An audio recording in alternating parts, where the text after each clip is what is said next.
दोस्तों हर साल की तरह इस साल भी बहुत सारे इंपॉर्टेंट रिपोर्ट्स और इंडेक्सेस रिलीज किए गए हैं दुनिया के अलग अलग ऑर्गेनाइजेशंस के द्वारा।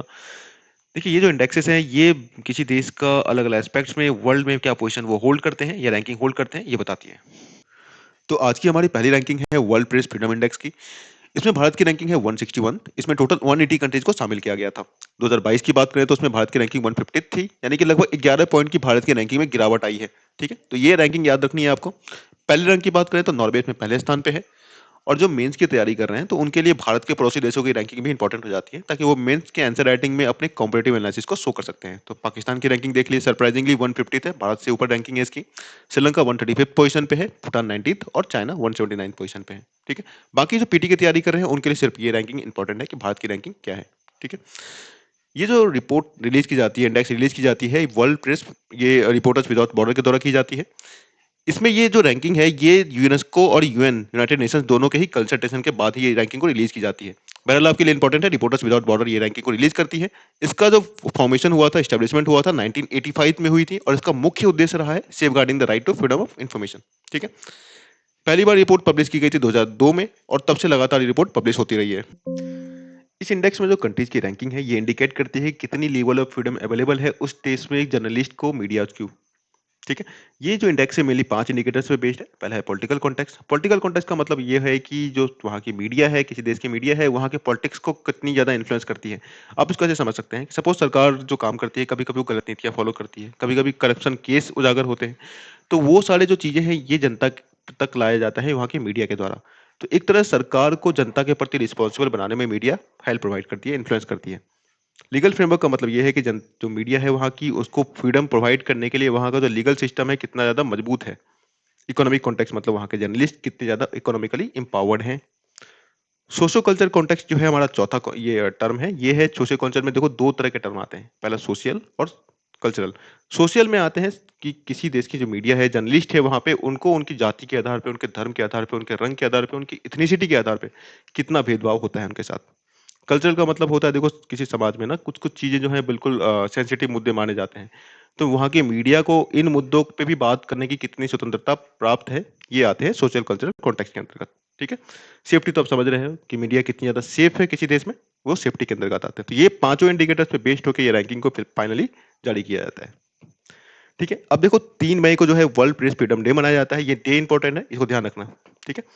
तो इस साल 2023 की जो थीम थी ये है shaping a future of right, freedom of expression as a driver for all other human rights. ठीक है, देखो बहुत बड़ा टर्म है, तो इसको आप देखो सिंपली याद करने के लिए क्या करो, अभी दो टर्म को आप दिमाग में रख लो, पहला फ्रीडम ऑफ एक्सप्रेशन और दूसरा है ह्यूमन राइट्स। तो इससे क्या होगा कि आप कभी एग्जाम्स में भी देखोगे तो ये टर्म, दोनों टर्म के बेस पे आप टिक कर सकते हो।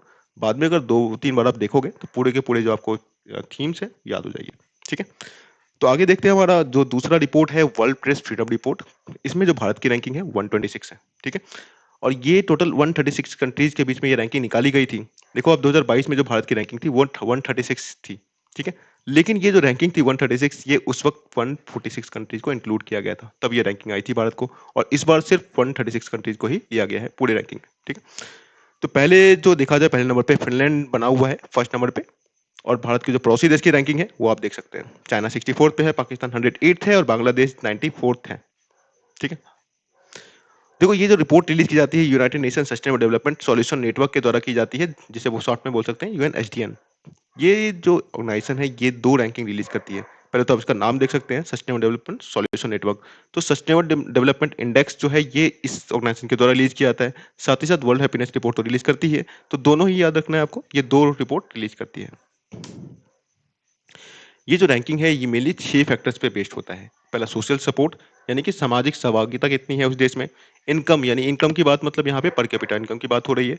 हेल्थ, वहाँ के लोगों का हेल्थ इंफ्रास्ट्रक्चर कैसा है, वहाँ पे लोगों का हेल्थ कैसा है, कितनी सुविधाएं प्राप्त है उनको। फ्रीडम, लेवल ऑफ फ्रीडम कितनी अवेलेबल है। यहाँ फ्रीडम का मतलब होता है freedom to make career choices. ठीक है, जेनरोसिटी का मतलब उदारता है, उदारता कितनी ज्यादा है उस देश में। Absence of corruption. तो इन 6 फैक्टर्स पे बेस्ड होकर ये रैंकिंग को जारी किया जाता है। पहली बार इस रिपोर्ट को जारी किया गया था 2012 में, और 2012 में ही इस ऑर्गेनाइजेशन को फॉर्म किया गया था। देखो इस ऑर्गेनाइजेशन को फॉर्म करने का जो मेन कारण था कि जो यूनाइटेड नेशन के द्वारा जो 17 गोल डिसाइड किए गए हैं सस्टेनेबल डेवलपमेंट के, उसको इफेक्टिवली इंप्लीमेंट किया जा सके, उसको लागू करवाया सके। ठीक है, एग्जीक्यूट कराने के लिए ये ऑर्गेनाइजेशन को फॉर्म किया गया था। तो हैप्पीनेस डे भी फॉर्म किया, देखो 20 मार्च को मनाया जाता है, और 2023 का जो थीम रहा है ये be mindful, be grateful, be kind, तो ये याद रखना है आपको। ठीक है, 20 मार्च पहले हैप्पीनेस डे याद करना है आपको, और इस देश जो इस 2023 का थीम है उसे भी ध्यान रखना है। अगला इंडेक्स है हमारा ग्लोबल पीस इंडेक्स। इसमें भी भारत की रैंकिंग 126 थी है, और ये टोटल 163 कंट्रीज के बीच में निकाला गया था रैंकिंग। 2022 की बात करें तो भारत का रैंकिंग सेम है, कोई भी परिवर्तन या चेंजेस नहीं आई है। स्कोर की बात करें तो भारत का स्कोर है 2.31, और ये टोटल जो स्कोर है 1 to 5 के बीच में रहता है। जितनी ज्यादा 1 के क्लोज होगी कोई देश की स्कोर, तो वो देश जितना उतना पीसफुल माना जाएगा। यानी कि 1 से जितनी भी ज्यादा दूर जाएगी ये स्कोर, उतना ज्यादा अनपीसफुल होगा। ठीक है, आइसलैंड की बात करें तो आइसलैंड जो है पहले नंबर पे है, इसको ध्यान रखना है आपको। और भारत के पड़ोसी देशों में पाकिस्तान की रैंकिंग 146 है, चाइना 80th है, श्रीलंका 107th और भूटान की रैंकिंग 17th है। यानी कि भूटान इस रीजन में सबसे पीसफुल कंट्री है। ये रिलीज की जाती है एक global think tank institute of economic and peace के द्वारा। ठीक है, इसके द्वारा एक और चीज बताई गई है कि भारत की जो पीस में है, जो शांति में है, जो वो लगभग 3.5 का इजाफा हुआ है पिछले साल यानी 2022 की तुलना में। ठीक है, यानी स्कोर में थोड़ी सी बढ़ोतरी आई है। ये जो ऑर्गेनाइजेशन है इसने पहली बार जो रिपोर्ट जारी किया था 2009 में किया था, इसे भी ध्यान रख सकते हैं आप। और टोटल ये इंडिकेटर्स जो है 23 इंडिकेटर्स को कंसीडर करते हैं, क्वालिटेटिव और क्वांटिटेटिव इंडिकेटर्स, जिसके बेस पे इसे डिसाइड किया जाता है, इस रैंक को दिया जाता है। लेकिन अगर ब्रॉडली देखें, मोटे मोटे अगर लें तो मेनली 3 इंडिकेटर्स पे बेस्ड होती है ये। पहला क्या है कि उस देश में कितनी ज्यादा ऑनगोइंग कॉन्फ्लिक्ट चल रही है, सेफ्टी एंड सिक्योरिटी, यहाँ के देश के लोग जो हैं कितनी ज्यादा सेफ हैं, कितनी सिक्योर्ड हैं, मिलिटराइजेशन भी है तीसरा फैक्टर। ये 3 बेस्ड क्षेत्र जो है ये मेन फैक्टर्स हैं जो कि बहुत ज्यादा इन्फ्लुएंस करते हैं इसकी इंडेक्स को जारी करने में। ठीक है,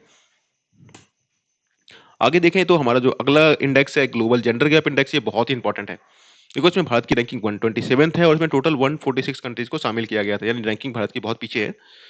2022 में बात करें तो 2022 में भारत की रैंकिंग 35 थी, यानी कि 8 पोजीशन की भारत की रैंकिंग में इजाफा हुआ है। स्कोर की बात करें तो 0.643 भारत का स्कोर है, और 0 to 1 के बीच में स्कोर लाई करता है। 0 का मतलब होता है कंप्लीट डिस्पैरिटी, यानी कि वुमेन और महिलाएं जो हैं और पुरुष के बीच में बहुत ज्यादा गहरी खाई है। एक जितना ज्यादा एक के करीब होंगे उतनी ज्यादा जो है डिफरेंसेस कम होगी। भारत की जो पहले 2022 की रैंकिंग थी वो था 6.629, यानी कि थोड़ा सा इजाफा हुआ है भारत की स्कोर में। आइसलैंड की देखेंगे पहले नंबर पे है, और इसका स्कोर लगभग 1 के पास में है, तो बहुत ज्यादा अच्छी रैंकिंग है। भारत के पड़ोसी देशों में देखें, पाकिस्तान की रैंकिंग 142 है, बांग्लादेश 59 पे है, चाइना 107, श्रीलंका 115 और भूटान 103rd रैंक पे है। और ये रिलीज किया जाता है वर्ल्ड इकोनॉमिक फोरम के द्वारा। ठीक है, आपको पता होगा वर्ल्ड इकोनॉमिक फोरम जो है एक जेनेवा बेस्ड ऑर्गेनाइजेशन है जो स्टैब्लिश किया गया था 1971 में। पहली बार ये इंडेक्स 2006 में रिलीज हुई थी, और तब से ये लगातार हर साल रिलीज होती रही है। ये जो इंडेक्स है इसमें जो रैंकिंग जारी की जाती है वो मेनली 4 की डायमेंशन पे बेस्ड होती है। इसमें जो पहला है ये बहुत इंपॉर्टेंट को ध्यान देना है आपको। जो पहला है इकोनॉमिक पार्टिसिपेशन एंड अपॉर्चुनिटी, यानी कि महिलाओं का वहाँ के वर्कफोर्स में कितना ज्यादा पार्टिसिपेशन है, साथ ही साथ उनको आगे बढ़ने की कितनी ज्यादा अवसर प्राप्त है। एजुकेशन अटेनमेंट का मतलब है लेवल ऑफ एजुकेशन महिलाओं को उस देश में कितना ज्यादा प्राप्त है। हेल्थ एंड सर्वाइवल, उनको स्वास्थ्य सुविधाएं कितनी प्राप्त हैं, साथ ही साथ लाइफ एक्सपेक्टेंसी की बात करें पुरुषों की तुलना में तो उस देश में कितनी ज्यादा है महिलाओं की। पॉलिटिकल इंपावरमेंट का मतलब है कि पॉलिटिक्स में महिलाओं की भागीदारी कितनी है। देखो हमारे पार्लियामेंट में बात चल रही है ना, 33% रिजर्वेशन देने की बात की गई है, तो एक तरह से कहा है तो महिलाओं को पॉलिटिकली एम्पावर्ड करने की बात की जा रही है। ठीक है, तो यही यहाँ पे एक टर्म ये भी बहुत इंपॉर्टेंट है। ये टोटल जो ये 4 की डायमेंशन है, तो इस पे बेस्ड होके ही इस इंडेक्स को जारी किया जाता है, और ये बताता है कि महिलाओं का जो जेंडर गैप है महिलाओं और पुरुषों के बीच में उस देश में कितना ज्यादा है। ठीक है, चलिए आगे बढ़ते हैं। सस्टेनेबल डेवलपमेंट इंडेक्स जो है हमारा अगला इंडेक्स है, इसमें भारत की रैंकिंग 112 है, और टोटल 166 कंट्री को यहाँ पे शामिल किया गया है। 2022 की बात करें तो 2022 में भारत की रैंकिंग 121 थी, लगभग 9 पोजीशन का इजाफा हुआ है भारत की रैंकिंग में। फिनलैंड पहले नंबर पे है, और भारत के पड़ोसी देशों में चाइना 63rd नंबर पे है, श्रीलंका 83rd है, पाकिस्तान 128, यूएई और सॉरी यूएसए को देखो 39 पोजीशन पे है, और यूके 11th पोजीशन पे है। ठीक है, इसको भी ध्यान रख सकते हैं। हमने पहले ही बात कर ली, आपको बताया था कि सस्टेनेबल डेवलपमेंट सॉल्यूशन नेटवर्क जो है इसके द्वारा ये जो है रैंकिंग है ये जारी की जाती है। इसका जो इस्टेब्लिशमेंट हुआ था 2012 से हुआ था, 12 में हुआ था। देखिए ये जो इंडेक्स है इसमें जो स्कोर दिए जाते हैं ये बताती है कि 17 सस्टेनेबल गोल को अचीव करने की दिशा में किसी देश ने कितनी प्रोग्रेस की है। ठीक है, और ये टोटल 17 गोल्स हैं जो यूनाइटेड नेशन ने डिसाइड किए हैं सस्टेनेबल डेवलपमेंट को अचीव करने के लिए। ठीक है, तो इसमें से एटलीस्ट 5 गोल तो आप जरूर याद कर लो, ताकि एग्जाम्स में अगर क्वेश्चन आए तो आप उसमें टिक करने में कोई प्रॉब्लम नहीं आएगी। ठीक है, आगे है ग्लोबल इनोवेशन इंडेक्स, ये भी बहुत इंपॉर्टेंट इंडेक्स है। इसमें टोटल 132 कंट्रीज में भारत की रैंकिंग है 40th। 2022 में भी भारत की सेम रैंकिंग थी। स्विट्जरलैंड इसमें लगातार कई सालों से नंबर 1 पे बना हुआ है। चाइना की रैंकिंग की बात करें तो चाइना इसमें 12th नंबर पे है। ये इंडेक्स जो है ये रिलीज की जाती है वर्ल्ड इंटेलेक्चुअल प्रॉपर्टी ऑर्गेनाइजेशन के द्वारा, यानी डब्ल्यूपीओ को शॉर्ट में बोल सकते हैं। ये एक यूएन की एजेंसी है जो कि इंटेलेक्चुअल प्रॉपर्टी से रिलेटेड जो सर्विसेज हैं, पॉलिसी है, कॉर्पोरेशन है, इसको फॉर्मुलेट करती है, फॉर्म करती है। ठीक है, खैर आपको पहले याद रखना है, तो वर्ल्ड इंटेलेक्चुअल प्रॉपर्टी राइट के द्वारा ये रैंकिंग जो है रिलीज की जाती है। आगे देखते हैं, इस रैंकिंग को जो है पहली बार रिलीज किया गया था 2007 से, और तब से लेकर लगातार ये रैंकिंग पब्लिश हो रही है हर साल। इसके बाद है क्लाइमेट चेंज परफॉर्मेंस इंडेक्स। इसमें भारत की रैंकिंग है 8th। टोटल 63 कंट्रीज में 2022 में भारत की रैंकिंग 10 थी, यानी कि 2 रैंकिंग की भारत की इजाफा हुआ है। पहले नंबर पे डेनमार्क है, और बड़ी कंट्रीज की बात की जाए तो यूएसए इसमें जो है, यूएसए जो है इसमें 52nd नंबर पे है, चाइना 51 नंबर पे है, और यूके जो है यूनाइटेड किंगडम 11th पोजीशन पे है। ये जो रिपोर्ट है, ये इंडेक्स है, रिलीज की जाती है जर्मन वॉच के द्वारा। ठीक है, इसको ध्यान रखना है आपको। ये इंडेक्स एक तरह से कंपैरिजन बताती है कि क्लाइमेट चेंज को प्रोटेक्शन करने के लिए, प्रोटेक्ट करने के लिए कितना ज्यादा किसी कंट्रीज के द्वारा एफर्ट लगाया गया है। ठीक है, इंडिया की बात करें तो भारत देखो, बड़े इकोनॉमी जितने भी हैं उसमें सबसे अच्छी रैंकिंग भारत की है। अभी आपने देखा कि यूएसए और चाइना, यूके की रैंकिंग भारत से पीछे है, तो भारत जो है लार्जेस्ट इकोनॉमी सबसे अच्छी रैंकिंग होल्ड करता है। ये रैंक जो है पहली बार जो इंडेक्स जो है रिलीज की गई थी 2005 में, और तब से लगातार रिलीज होती रही है। देखिए, इस इंडेक्स में भारत को हाई रेटिंग दी गई है ग्रीन हाउस गैस इमिशन रोकने के लिए, साथ ही साथ क्लाइमेट चेंज पॉलिसी और रिन्यूएबल एनर्जी में। ठीक है, आगे है ग्लोबल फायर पावर इंडेक्स, और इसमें भारत की रैंकिंग है 4th अमंग 145 कंट्रीज। देखो, आपको पता ही है कि यूएसए वर्ल्ड का मोस्ट पावरफुल कंट्री है, तो ये जाहिर सी बात है कि फर्स्ट नंबर पे है, रशिया सेकंड पे है, और चाइना थर्ड नंबर पे है। ठीक है, देखिए यहाँ पे अगर देखें फायर पावर इंडेक्स की बात करें कितनी स्कोर्स है, तो यूएसए की स्कोर है 0.0712, और उसके जस्ट बहुत क्लोज है रशिया, और रशिया से थोड़ा नीचे है चाइना। इंडिया की बात करें, इंडिया और चाइना में थोड़ा डिफरेंसेस है स्कोर की बात करें तो, लेकिन इंडिया अभी 4th नंबर पे है। इसके बाद है 5th में यूनाइटेड किंगडम। भारत की पड़ोसी देश पाकिस्तान की बात करें तो पाकिस्तान की रैंक है 7th। ये जो रैंक रिलीज की जाती है ग्लोबल फायर पावर के द्वारा, ये बेसिकली मिलिट्री स्ट्रेंथ किसी के पास, किसी कंट्री के पास कितनी ज्यादा है उसके बेस पे ही रैंक रिलीज करती है। देखिए, जो इंडेक्स है मेनली 6 फैक्टर्स को कंसीडर करता है, जैसे कि डिफेंस में कितने मैन पावर है किसी कंट्रीज के पास, एयर पावर कितने हैं, नेवल फोर्सेस कितने हैं, और लैंड फोर्सेस यानी आर्मी की संख्या कितनी है, नेचुरल रिसोर्सेज कितने हैं उनके पास, और जो डिफेंस बजट है उस कंट्रीज के द्वारा कितनी ज्यादा एलोकेट किए गए हैं, ये भी बहुत बड़ा फैक्टर है इस रैंक को डिसाइड करने में। ठीक है, तो आगे कुछ ऐसे इंडेक्स है जिससे कभी कभी एग्जाम्स में क्वेश्चन देखने को मिलते हैं, तो इसे भी हम देख लेते हैं एक बार।